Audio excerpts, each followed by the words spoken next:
ദൈവത്തിന്റെ പരിശുദ്ധമായ നാമം വാഴ്ത്തപ്പെടുമാറാകട്ടെ. യോസഫിന്റെ ദർശന പൂർത്തീകരണവുമായി ബന്ധപ്പെട്ടാണ് നമ്മളുടെ സന്ദേശം നടന്നുകൊണ്ടിരിക്കുന്നത്. യോസഫ് കണ്ട ദർശനത്തിന്റെ പൂർത്തീകരണം മിസ്രൈമിലല്ല എന്ന് ഇതിനോടകം നാം കേട്ടുകഴിഞ്ഞു.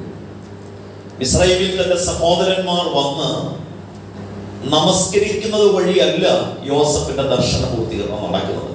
കാരണം ബൈബിൾ ആ സമയങ്ങളിൽ ചോദിക്കുന്ന ചോദ്യവുമായി ബന്ധപ്പെട്ട് ഞാനും നിന്റെ അമ്മയും നിന്റെ 11 സഹോദരന്മാരും വന്ന് നിന്നെ വീണ് നമസ്കരിക്കുമെന്നാണോ നീ പറയുന്നത് എന്നുള്ള യാക്കോബിന്റെ ചോദ്യം എടുത്ത് ഉന്നയിച്ചാണ്. യാക്കോബും തന്റെ ഭാര്യയും യോസഫിനെ വീണ് നമസ്കരിച്ചിട്ടില്ല എന്ന് തിരുവചനത്തിന്റെ അടിസ്ഥാനത്തിൽ നമുക്ക് മനസ്സിലായി കഴിഞ്ഞു. അങ്ങനെയെങ്കിൽ ആ ദർശന പൂർത്തീകരണം എവിടെ നടക്കുന്നു എന്നുള്ളതാണ് നാം ചിന്തിച്ചു വരുന്നത്. അതിന്റെ ആധാരമായി നാം ഒരു തിരുവചനം വായിക്കുന്നു. ഉൽപ്പത്തി പുസ്തകം 50-ാം അധ്യായം അതിന്റെ 25-ാം വാക്യം നമുക്ക് വായിക്കാം. ഉൽപ്പത്തി പുസ്തകം 50-ാം അധ്യായം അതിന്റെ 25-ാം വാക്യം. ദൈവം നിങ്ങളെ സന്ദർശിക്കുമ്പോൾ നിങ്ങൾ എന്റെ അസ്ഥികളെ ഇവിടെ നിന്ന് കൊണ്ടുപോകണമെന്ന് പറഞ്ഞു. നിങ്ങൾ എന്റെ അസ്ഥികളെ ഇവിടെ നിന്ന് കൊണ്ടുപോകണം എന്ന് പറഞ്ഞു. പറഞ്ഞത് യോസഫാണ്. പറഞ്ഞത് യോസഫിന്റെ തലമുറയോടാണ്. അപ്പോൾ ഇവിടെ നമ്മൾ മനസ്സിലാക്കേണ്ട കാര്യം, ഒരു ഞൊടിക്ക് പോലും വിലയുള്ള യോസഫ് ഒരു റോയൽ ഫാമിലിയായി മിസ്രൈമിന്റെ എല്ലാവിധമായിരിക്കുന്ന അധികാര പരിധിയും കൈയാളുന്ന യോസഫ് തന്റെ മക്കൾക്കും തന്റെ കുടുംബത്തിനുമൊക്കെ സവിശേഷമായ പദവികളും ഉന്നതമായിരിക്കുന്ന സൗദങ്ങളും നിൽക്കുന്ന യോസഫ്, ആ യോസഫ് തലമുറയോട് പറയുകയാണ്, ഒരു ദൈവിക സന്ദർശനം ഉണ്ടാകും. ആ സന്ദർശനം ഉണ്ടാകുമ്പോൾ നിങ്ങൾ ഇവിടുന്ന് യാത്ര തിരിക്കണം. അപ്പൊ ന്യായമായും തലമുറ ഒരു ചോദ്യം ചോദിക്കാൻ സാധ്യതയുണ്ട്. ഇത്രയും ശ്രേഷ്ഠമായിരിക്കുന്ന ഉന്നത പദവിയിലും ശ്രേഷ്ഠമായിരിക്കുന്ന അധികാര പരിധിയിലും ഇരിക്കുമ്പോൾ ഇനിയും ഇവിടുന്ന് ഒരു യാത്ര എന്ന് പറഞ്ഞാൽ ഇതിനേക്കാളും ശ്രേഷ്ഠമായ ഒരു പദവിയിലാണ് എന്ന് ചിന്തിക്കുന്ന തലമുറ ന്യായമായി ചോദിക്കുന്ന ഒരു ചോദ്യം, അപ്പ ഞങ്ങൾ എങ്ങോട്ടാണ് പോകേണ്ടത്? അപ്പോൾ ഉത്തരം കനാൻ ദേശത്തേക്കാണ് പോകേണ്ടത്. അപ്പോൾ അടുത്ത ചോദ്യം, അവിടെ ഞങ്ങൾക്ക് ഏത് കൊട്ടാരമാണുള്ളത്? അപ്പൊ പറയും കൊട്ടാരമൊന്നുമില്ല. അടുത്ത ചോദ്യം, എത്ര ഏക്കർ സ്ഥലമുണ്ട്? ഏക്കർ സ്ഥലവുമില്ല. പിന്നെന്താ ഉള്ളത്? വീടുണ്ടോ? വീടില്ല. അറ്റ്ലീസ്റ്റ് പറഞ്ഞാൽ ഒരു ബാത്റൂം ഫെസിലിറ്റി പോലും ഇല്ല. ആ സ്ഥലം ചൂണ്ടിക്കാണിച്ചുകൊണ്ടായി യോസഫ് പറയുന്നത്, സ്തോത്രം, നിങ്ങൾ അങ്ങോട്ടേക്ക് യാത്ര തിരിക്കണം. കണ്ടോ, ഇവിടെയൊന്നും ചിന്തിക്കുവാൻ നമ്മളെ കൊണ്ട് കഴിയുന്നില്ല. അധികാരത്തിന്റെ വേളയിൽ കയറിയിരിക്കുന്ന ആളുകൾ ഒരൽപ്പം മറ്റുള്ള ആളുകൾ ബഹുമാനിക്കുന്ന നിലവാരത്തിലേക്ക് കയറി വന്നാൽ പിന്നെ അവിടുന്ന് ഇറങ്ങി വരുവാൻ വലിയ പ്രയാസമാണ് ആളുകൾക്ക്. എന്നാൽ ഇവിടെ ഒരു മനുഷ്യൻ പറയുകയാണ്, ഇനി ഞാൻ ജീവനോടെയല്ല, മരിച്ചിരുന്നാൽ കൂടെ നാളെ ഒരു പുറപ്പാടുണ്ടെങ്കിൽ എന്നെ കൂടെ ഓർത്തോണം ദൈവപ്രസം. ഒരു കാര്യം ഞാൻ ആത്മാവിൽ വിളിച്ചു പറയട്ടെ, ദൈവത്തിന് സ്തോത്രം. ഈ തലമുറകളോട് പറഞ്ഞാൽ പോലും കേൾക്കാത്ത ഒരു കാലഘട്ടമായി, അല്ലേ? സ്വന്തം മക്കളോട് പറഞ്ഞാൽ പോലും മക്കൾ അതനുസരിക്കണമെന്ന് അതിന് പറയുന്ന പേരാ വാർദ്ധക്യം. യോസഫ് മരിച്ച് 4-ാം തലമുറക്കാരനാണ് അതിന്റെ അസ്ഥി എടുക്കാൻ തയ്യാറാകുന്നത്.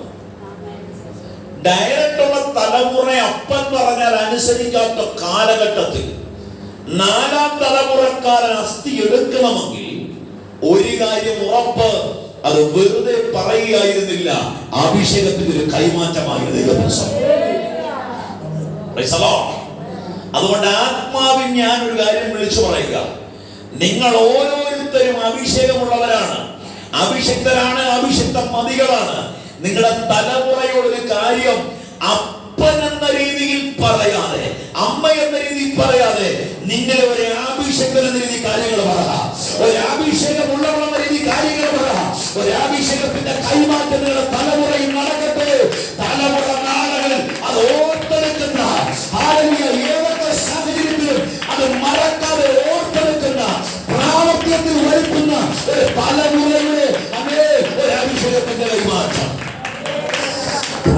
the Lord. Hallelujah.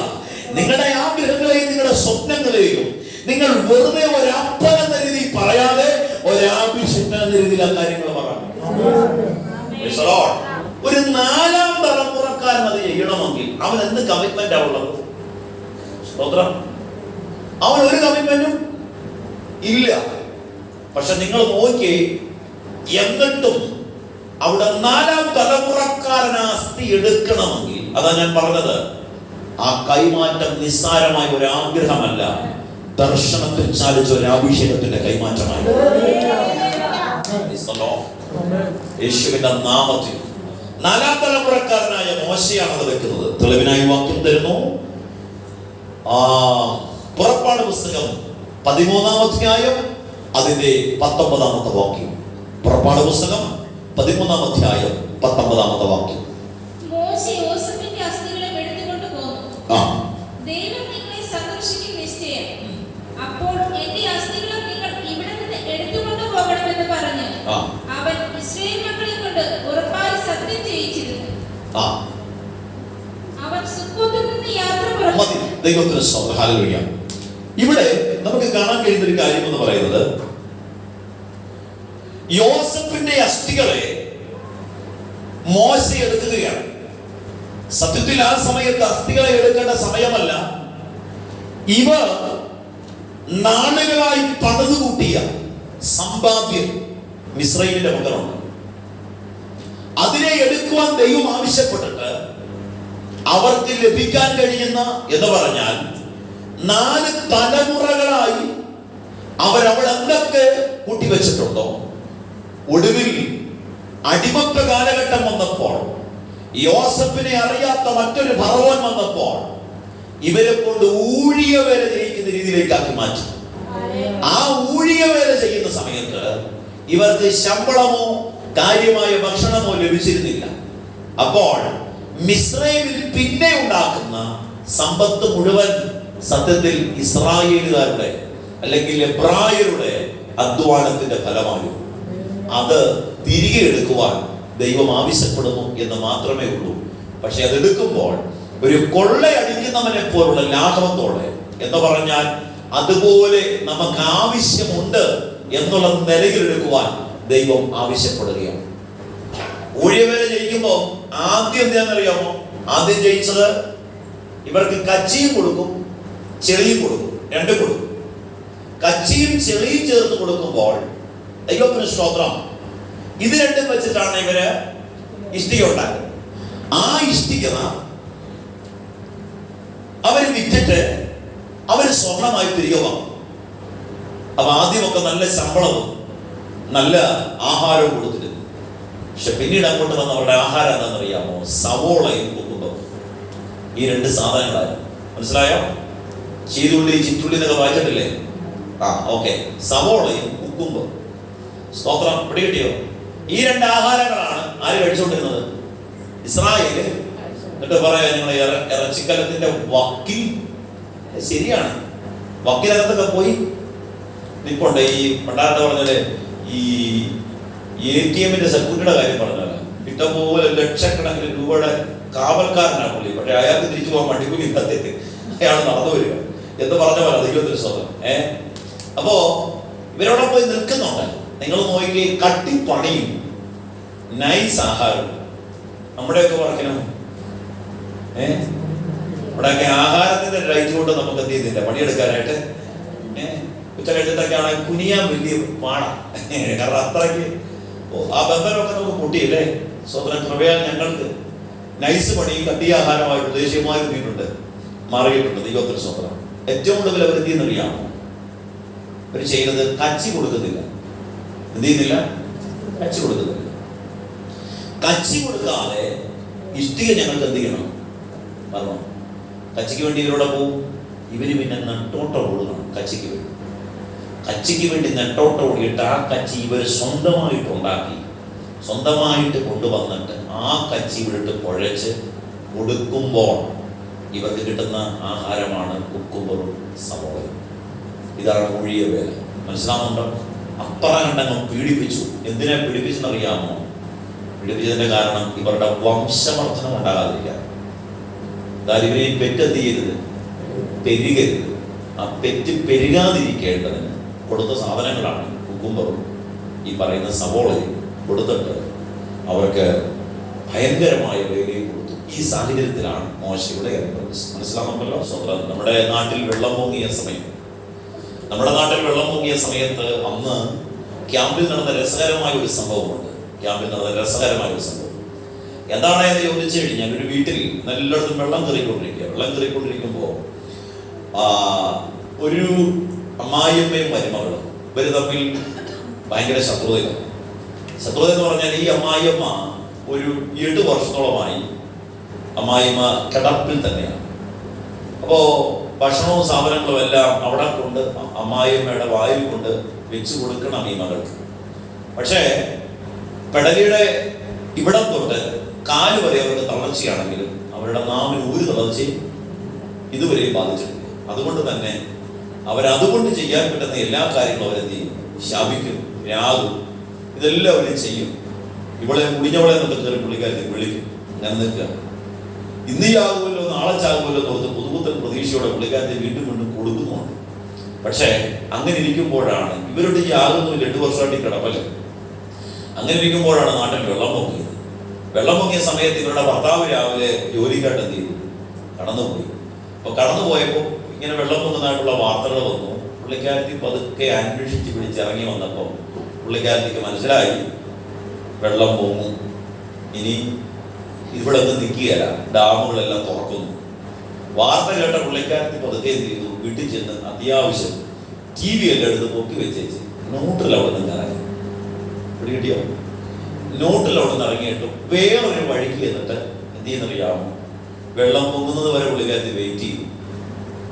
അപ്പം വെള്ളം പൊങ്ങി വരുമ്പോൾ ആര് പൊക്കോളൂ? ഒരു വെടിക്ക് 2 പക്ഷി. കാരണം തള്ളയുടെ ശല്യം പോയി കിട്ടും, ഗവൺമെന്റിന് വല്ല നന്മയുണ്ടേ അതും കൂടെ കിട്ടും. ആള് വെളിയിൽ കൂടെ നടന്നു. ഏറ്റവും ഒടുവിൽ അവരുടെ വീട് കണ്ട് മുങ്ങാറായി എന്നുള്ളൊരു പരുവത്തി വന്നപ്പോൾ പുള്ളിക്കാരത്തി കൊണ്ട് പോകാൻ പറ്റില്ല.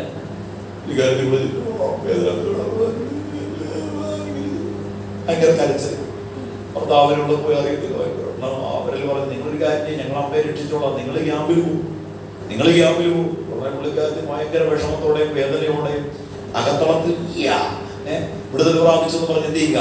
പുള്ളിക്കാരത്തി ക്യാമ്പിൽ പോയി. ക്യാമ്പിൽ ചെന്നിങ്ങനെ നിൽക്കുകയാണ്. ക്യാമ്പിൽ ഇരിക്കും പുള്ളിക്കാരൻ അകത്തൊരു സന്തോഷമുണ്ട്. ഇത്രയോ നാളത്തെ ആരോഗ്യം മാറിക്കിട്ടി. നോക്കി കഴിയുമ്പം ആ അമ്മായിമ്മയുടെ ചട്ടിച്ചട്ടി വരും.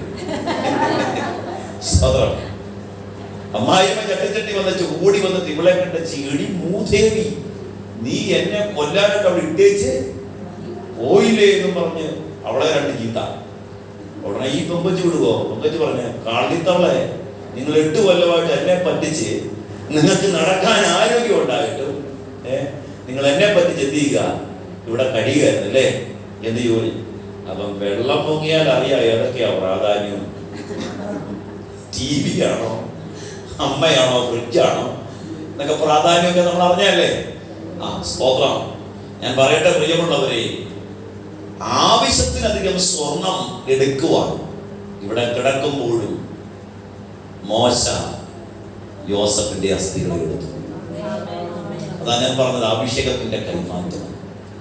ഇനി നിങ്ങൾ നോക്കിക്കേ, ഇസ്രായേൽ മക്കളുടെ യാത്രയിൽ ചെങ്കടൽ പിളർക്കുമ്പോഴും യെരിഹോ മതിൽ താഴെ വീഴുമ്പോഴും ദൈവത്തിന്റെ സ്തോത്രം ആരുണ്ട് കൂടെ? യോസഫുണ്ട് കൂടെ. കിട്ടിയോ? ആ യാത്രയിൽ ഒരു ആംബുലൻസ് ഉണ്ട്. ആരുടെ? യോസഫിന്റെ. കിട്ടിയോ നിങ്ങൾക്ക്? യാത്ര പോവുക. ശരിക്കും പറഞ്ഞാൽ ഇവിടുന്ന് കനാൻ ദേശത്തേക്ക് യാത്ര തിരിക്കാൻ ഇറങ്ങിയവര്, അപ്പൊ ശ്രദ്ധിച്ചോണേ, യാത്ര തിരിക്കാൻ ഇറങ്ങിയവരിൽ 2 പേര് മാത്രമേ എവിടെ എത്തിയുള്ളൂ? കനാൻ ദേശത്ത് എത്തിയുള്ളൂ.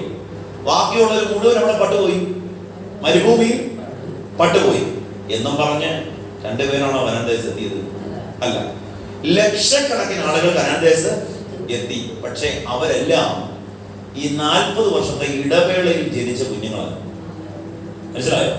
പുറപ്പെട്ടവരിൽ ആരെ എത്തിയുള്ളൂ? രണ്ടുപേരെ. നമ്മുടെ അവിടെ കാര്യം പറഞ്ഞല്ലോ, റൈറ്റ്ലാൻഡ് അമ്മിമാമ്മ എത്തിയിട്ടുണ്ട്. ബാക്കിയൊക്കെ എത്തിയത് കൊടുത്തു. ബാക്കിയുള്ള കാര്യം രണ്ടായുള്ളവർ.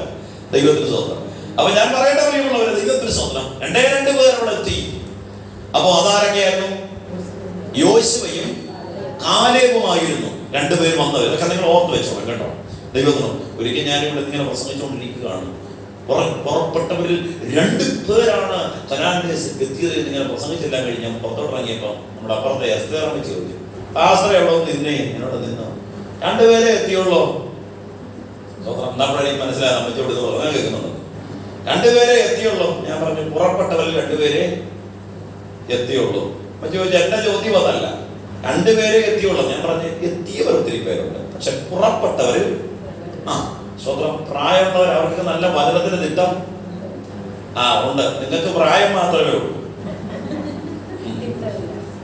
സ്തോത്രം, പ്രായം മാത്രമേ ഉള്ളൂ. സ്തോത്രം. അപ്പൊ നമ്മുടെ പ്രിയമുള്ളവരെ, ദൈവത്തിന് സ്തോത്രം. ഞാൻ പറയട്ടെ, ഈ യാത്രവേളയിൽ ആരും അനുഗമിക്കുന്നുണ്ട്? യോസഫും അനുഗമിക്കുന്നുണ്ട്. യോസഫിന്റെ മൃതശരീരം വഹിച്ച ആംബുലൻസ് ആ കൂട്ടത്തിൽ പോകുന്നുണ്ട്. ഈ വിടുതലുകൾക്കെല്ലാം യോസഫിന്റെ മൃതശരീരവും സാക്ഷ്യം വഹിക്കുന്നുണ്ട്. ഒടുവിൽ എന്തിനധികം പറയുന്നു? ഒരു ദിവസം മോശയോട് ദൈവം പറഞ്ഞു വരാൻ പറഞ്ഞു. ഉടനെ മോശ അടുത്തോട്ട് ചെന്നപ്പോൾ ദൈവം ഒരു ബൈനോക്കുലർ എടുത്തു കൊടുത്തു. ചേട്ടാ, ആ പർവ്വതത്തോട്ട് കയറിക്കോളാം. മോശ ബൈനോക്കുലറുമായിട്ട് സെൽഫി ഒക്കെ എടുക്കാന്ന് പറഞ്ഞ് മേലോട്ട് കയറി പറഞ്ഞിട്ട് അങ്ങോട്ട് ദൂരത്ത് ഫോക്കസ് ചെയ്ത് നോക്കിക്കോളാം. നിങ്ങൾ ചിന്തിക്കരുത് ബൈനോക്കുലർ കൊടുത്തിട്ട്. ഞാൻ ഒരു ഉദാഹരണം പറഞ്ഞതേ ഉള്ളൂ. ചിലപ്പോൾ ചിലരത് ചിന്തിച്ചിട്ട് പുസ്തകം തപ്പി വെച്ചു ബൈനോക്കുലർ. എനിക്ക് പിന്നെ ആ ഒരു വിശ്വാസമുണ്ട്. നിങ്ങൾ വീട്ടിൽ പോയി പരിശോധിക്കാറുള്ള വിശ്വാസം എനിക്കുണ്ട്. അതുകൊണ്ട് അതൊക്കെ പറയുന്നത്. ബൈനോക്കുലർ വെച്ച് നോക്കിയപ്പോൾ എന്ത് ദേശം കണ്ടു? കനാൻ ദേശം കണ്ടിട്ട് പറഞ്ഞു, അങ്ങോട്ടേക്ക് എന്ത് ചെയ്യണ്ട, പോകണ്ട, നീ ഇവിടെ തന്നെ നിന്നോ, മരിക്കാൻ പോവാണെന്ന് പറഞ്ഞു. കൊണ്ടുപോയ മോശ പോലും കനാൻ ദേശം നോക്കിക്കണ്ടിട്ട് സ്വന്തം നിൽക്കുമ്പോൾ നിങ്ങൾ അവിടെയാ ശ്രദ്ധിക്കേണ്ടത്. മോശ ദൈവത്തിന്റെ പദ്ധതി പ്രകാരം മാറ്റപ്പെടുന്നു എന്ന് മനസ്സിലാക്കിയപ്പോൾ മോശ എന്ത് ചെയ്തു? അടുത്ത നേതാവായ യോശുവയുടെ മേൽ കൈമാറി. ഇവിടെ നമ്മൾ മനസ്സിലാക്കേണ്ടത് യോശുവയുടെ മേൽ ഏൽപ്പിച്ചു. യോശുവ തുടർന്ന് യാത്ര തിരിക്കുന്നു. ഒടുവിൽ അവകാശവാദ പ്രദേശങ്ങൾ യോശുവ യുദ്ധം ചെയ്ത് പിടിച്ചിട്ട് ഈ ദേശങ്ങൾ മുഴുവൻ വീതം ചെയ്ത് കൊടുക്കുക. വീതം ചെയ്ത് കൊടുത്തപ്പോൾ യോസഫ് ഫലപ്രദമായ ഒരു വൃക്ഷമാണല്ലോ. മതിലിന്റെ മേലത് പടർന്നു കയറുന്നത് കൊണ്ട് യോസഫിന്റെ മക്കൾക്ക് ഒരു നല്ല അവകാശം കൊടുക്കുവാൻ യോശുവ തീരുമാനിച്ചു. അങ്ങനെ യഹൂദിയുടെയും ശമര്യയുടെയും ഇടയ്ക്കുള്ള കണ്ണായ ഭൂമി യോസഫിന്റെ തലമുറയ്ക്ക് യോശുവ അവകാശമായി കൊടുത്തു.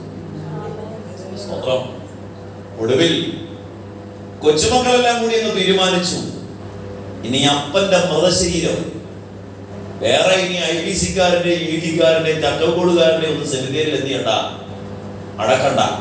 അത് പറഞ്ഞുകൊണ്ട് നിങ്ങൾ ബുദ്ധിമുട്ടൊന്നും ഉണ്ടാക്കരുത്. അടക്കണ്ട, ഞങ്ങൾക്ക് വാഗ്ദത്തം ലഭിച്ച മണ്ണിൽ തന്നെ യോസഫ് അന്ത്യവിശ്രമം കൊള്ളട്ടെ.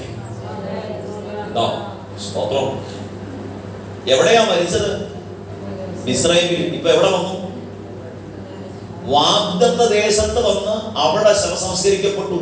ആരുടെ? യോസഫ്. ഇനി നിങ്ങൾ വേഗത്തിൽ ഒരു വാക്യത്തിലേക്ക് വാ. മത്തായിയുടെ സുവിശേഷം 27-ാം അധ്യായം അതിന്റെ 45-ാം വാക്യം. 6 മണി നേരം മുതൽ 9 മണി നേരം വരെ ദേശത്തെല്ലാം ഇരുട്ടുണ്ടായി. ഈ സാഹചര്യം നിങ്ങൾക്കറിയാം.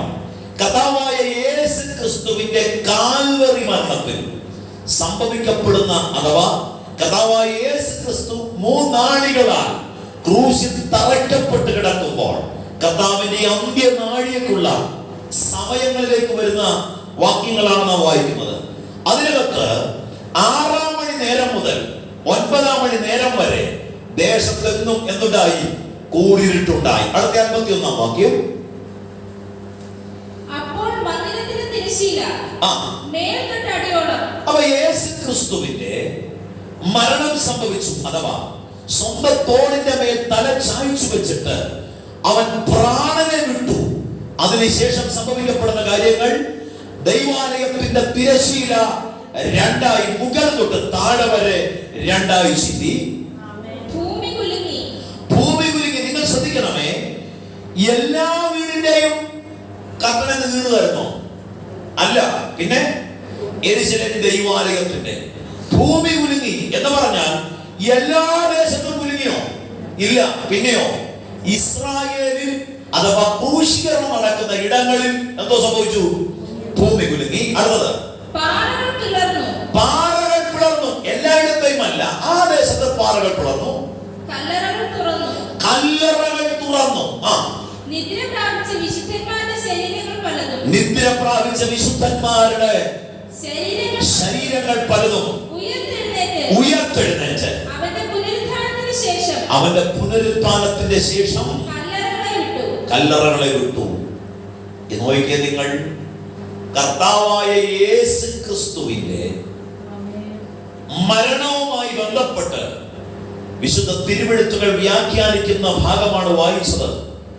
യേശുവിന്റെ ക്രൂശീകരണം നടക്കുമ്പോൾ അവിടെ ദൈവാലയത്തിന്റെ തിരശ്ശീല മുകൾ തൊട്ട് താഴെ വരെ രണ്ടായി കീറുന്നു. ഭൂമി കുലുക്കം സംഭവിക്കുന്നു. എല്ലായിടത്തുമല്ല, ആ ദേശത്ത് പാറകൾ പിളരുന്നു, കല്ലറകൾ തുറന്നു. എല്ലായിടത്തെയും കല്ലറയല്ല, പിന്നെയോ ഇസ്രായേലിലെ കല്ലറ. മരിച്ച വിശുദ്ധന്മാരിൽ പലരും എന്ത് ചെയ്തു? ഉയർത്തെഴുന്നേറ്റു. അങ്ങനെ ഉയർക്കണമെങ്കിൽ മിസ്രൈമിൽ കിടന്നാൽ പറ്റത്തില്ല. എവിടെ വരണം? ഇസ്രായേലിൽ വരണം. മനസ്സിലാകുന്നുണ്ടോ? ഇസ്രായേലിൽ വരണം. ആ വരവിന് വേണ്ടി എന്തിനാ വരുന്നെന്നറിയാമോ? ഒരു ദർശനം കണ്ടിട്ടുണ്ട്. എന്ത് ദർശനം? കർത്താവായ യേശു ക്രിസ്തു മരിച്ചവരിൽ നിന്നും ഉയർത്തു വരുന്ന ഒരു സ്വപ്നം ആര് കണ്ടിട്ടുണ്ട്? യോസഫ് കണ്ടിട്ടുണ്ട്. അതിന്റെ സാക്ഷാത്കാരം സംഭവിക്കണമെങ്കിൽ മിസ്രൈമിൽ മമ്മിയായി പമ്മി കടന്നാ പോരാ, വരണം വാഗ്ദത്ത ദേശത്ത്. അതുകൊണ്ടാ പറഞ്ഞത്, സകല മണിമാളികളും വിട്ട് അധികാരങ്ങളും വിട്ട് ഒരു തുണ്ട് ഭൂമിയില്ലാത്തവളെ തലമുറ നാളെ യാത്ര ചെയ്യുവാൻ ഒരുവൻ പറയണമെങ്കിൽ മിസ്രൈമിന്റെ മണിമാളികളല്ല യോസഫിന്റെ ദർശനം, അവരെ യേശുവിന്റെ ഉയർപ്പാണ്. Praise the Lord. Hallelujah. യേശുവിന്റെ ഉയർപ്പാണ് വിഷയം. അപ്പോൾ യോസഫ് ഉയർന്നു. കാരണം യോസഫിന്റെ മൃതശരീരം ഇവിടെ കിടപ്പുണ്ട്, ഇസ്രായേലിൽ ഉണ്ട്. അതുകൊണ്ട് തന്നെ പല വിശുദ്ധന്മാരെ ഉയർന്നു കൂടാതെ ആരും ഉയർന്നു? യോസഫ് ഉയർന്നു. അപ്പൊ യോസഫ് ഉയർത്തെഴുന്നേറ്റു. യോസഫ് ഉയർത്തെഴുന്നേറ്റപ്പോ യോസഫിന് മനസ്സിലായി ഉയർക്കാൻ ഒരു കാരണമുണ്ടല്ലോ. എന്താ കാരണം? ഏതോ ജീവനോടെ നിന്നൊരു സസ്യം ആ സസ്യത്തിന്റെ ചുവട്ടിൽ അരുവാ കീറിയത് കൊണ്ടാണ് ഉയർക്കാനുള്ള കാരണമെന്ന് മനസ്സിലായി. അഥവാ അത് കാൽവറി ക്രൂശിൽ നടന്നു കഴിഞ്ഞു. മനസ്സിലായോ? കാൽവറി ക്രൂശിൽ അത് നടന്നു കഴിഞ്ഞു. യോസഫിന് അറിയാം ഇനി ഇത് ചേർന്ന് വട്ടം കിട്ടുമെന്ന്. ചേർന്ന് വട്ടം കിട്ടുന്നത് യോസഫിന് അറിയാം. എന്നിട്ട് ഇത് നേരെ മരിച്ചവരുടെ ലിസ്റ്റിലേക്ക് കൊണ്ട് ഇടുമെന്നും ബാക്കിയുള്ള കറ്റക്കൂട്ടത്തിന്റെ കൂട്ടത്തിൽ കൊണ്ട് ഇടുമെന്നും ആർക്കറിയാം? യോസഫിനറിയാം. 53-ാം വാക്യം ഒന്ന് വായിച്ചേ. നിദ്ര പ്രാപിച്ച വിശുദ്ധന്മാരുടെ ശരീരങ്ങൾ പലതും ഉയർത്തെഴുന്നേറ്റ് അവന്റെ പുനരുത്ഥാനത്തിന് ശേഷം കല്ലറകളെ വിട്ട് വിശുദ്ധ നഗരത്തിൽ ചെന്ന് പലർക്കും പ്രത്യക്ഷമായി. ഇനി നിങ്ങളൊന്ന് ശ്രദ്ധിച്ചേ. ഒരു സെക്കൻഡ് മതി പോയിട്ട് വരാൻ. കാരണം തേജസ്കരിക്കപ്പെട്ട ശരീരമല്ലേ, ഒരു നിമിഷം മതി അമേരിക്ക പോയിട്ട് വരാൻ. അങ്ങനെ ഉണ്ടെങ്കിൽ പോകാം. ബാക്കിയുള്ള വിശുദ്ധന്മാരെല്ലാം സർക്കിട്ട് നൽകി. കേട്ടോ, ബാക്കി തന്നെയല്ലേ വായിച്ചത്? വിശുദ്ധ നഗരത്തിൽ ചെന്ന് പലർക്കും പ്രത്യക്ഷമായി. പക്ഷെ അവിടെ ഒന്നും ആരെ കാണുന്നില്ല, യോസഫിനെ കാണുന്നില്ല. കാരണം എന്നാണെന്നറിയാമോ? യോസഫിന് വേണമെങ്കിൽ മിസ്രൈമിൽ പോകാം, യോസഫിന് വേണമെങ്കിൽ മിസ്രൈമിൽ ഇപ്പോഴത്തെ പരിസ്ഥിതിയെ അറിയാൻ പോകാം. പക്ഷെ ഇതൊന്നും പോകാതെ യോസഫ് എവിടെ നിൽക്കുക എന്നറിയാമോ? യേശു ക്രിസ്തുവിന്റെ കല്ലറയുടെ വാതിൽക്കൽ ഉയർത്തെഴുന്നേറ്റ യോസഫ് നിൽക്കുക. എന്താ കാര്യമെന്നറിയാമോ? ഒരു ദർശനം കണ്ടിട്ടുണ്ട്. എന്താ ദർശനം? ഈ കറ്റ വെട്ടുന്നത് മാത്രമല്ല, കെട്ടിയിടുന്നത് മാത്രമല്ല, അതിൻ്റെ ഇടയിൽ നിന്നും സ്വയം ഉയർത്തു നിൽക്കുന്ന ഒരു കറ്റയാണ് യോസഫ് കണ്ടിട്ടുള്ളത്. അതുകൊണ്ട് അവിടെ ഇവിടെ സർക്കിട്ടിന് പോകാൻ യോസഫിന് നേരമില്ല. യോസഫ് യേശു ക്രിസ്തുവിന്റെ കല്ലറയുടെ വാതിൽക്കൽ നിൽക്കുമ്പോൾ ഉയർപ്പിന്റെ സുപ്രഭാതത്തിൽ കല്ലറകളെ ഭേദിച്ചുകൊണ്ട് നമ്മുടെ കർത്താവ് ഉയർത്തു വരുന്ന ചുരുങ്ങുമ്പോൾ അതിന് സാക്ഷ്യം വഹിക്കാൻ യോസഫ് ഉണ്ടായിരുന്നു കൂടെ. മനസ്സിലാവുന്നുണ്ടോ? അവിടെയാണ് യോസഫിന്റെ ദർശന പൂർത്തീകരണം നടക്കുന്നത്. മനസ്സിലാവുന്നുണ്ടോ? അല്ലാതെ എവിടെ അല്ല, മിസ്രൈമിൽ അല്ല.